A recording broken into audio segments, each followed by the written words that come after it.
এই যে এখানে আমাদের দুই বুড়ি খেলছিল। তো ইলমা বুড়ি তো হচ্ছে নৈসর্গ বুড়ির চুল নিয়ে খেলতে অনেক পছন্দ করে। আপুর চুলগুলো অনেক বড় বড়, তো অনেক মজা পায় চুলগুলো ধরে নাড়তে।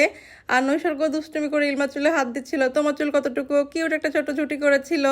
তারপর তো আমি কিচেনে চলে গেলাম। এই যে আপা বড় বড় পাতিল ভরে অনেক কিছু রান্না করেছে, কারণ আমরা যেহেতু মানুষ অনেকজন, সো বড় বড় পাতিলে বেশি করে রান্না করতে হবে। তো আপার অনেক কষ্ট হয়ে গিয়েছে, যদিও আপার হেল্পিং হ্যান্ড অনেক ভালো, অনেক হেল্পও করেছে।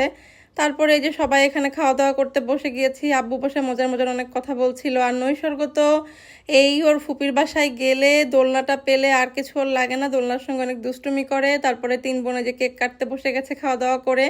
নৈসর্গ অনেক শখ করে কেকটা নিয়ে গিয়েছিল, কারণ ও কেক কাটতে অনেক পছন্দ করে।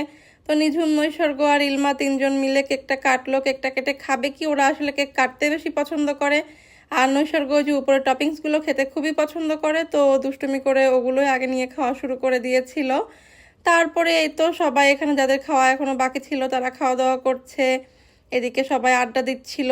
তো আড্ডাটা দিয়ে সব কিছু শেষ করে এই যে নৈসর্গের খেলা তো আর শেষ হয় না ইলমাকে নিয়ে।